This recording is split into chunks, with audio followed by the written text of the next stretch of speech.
in quite some detail, is how well you are promoting values within your school.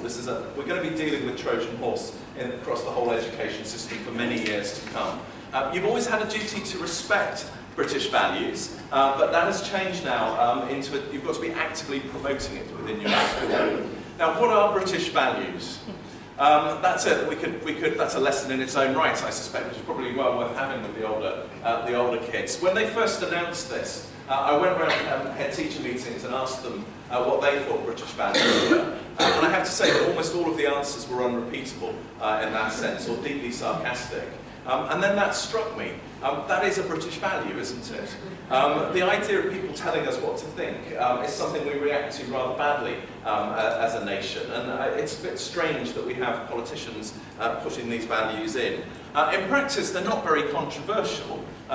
Respect for the rule of law, democracy, tolerance of other viewpoints and an acceptance of diversity. These are considered to be the British values. And I think one of the most important points of consideration for a school at this point in time is you have been actively promoting British values for years.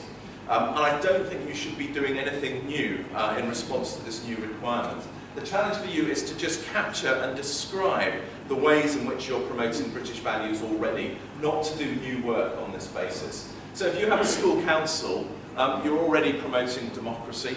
The work that you do at PSHE is promoting British values, religious studies and education, assuming that you're teaching more than one religion in religious studies, is a way of promoting diversity and respect for other views. Even your behaviour policy can be considered a rule of law, depending on how successfully it's been implemented within the school. The trick is to capture this, describe it, put it under the right headings, and not to do any new work.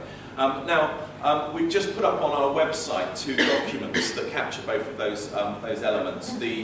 What you need to put on your own website and how all the things that you're doing already that promote British values. So you might want to go and check that out if you're members, because I think it'd be quite useful information.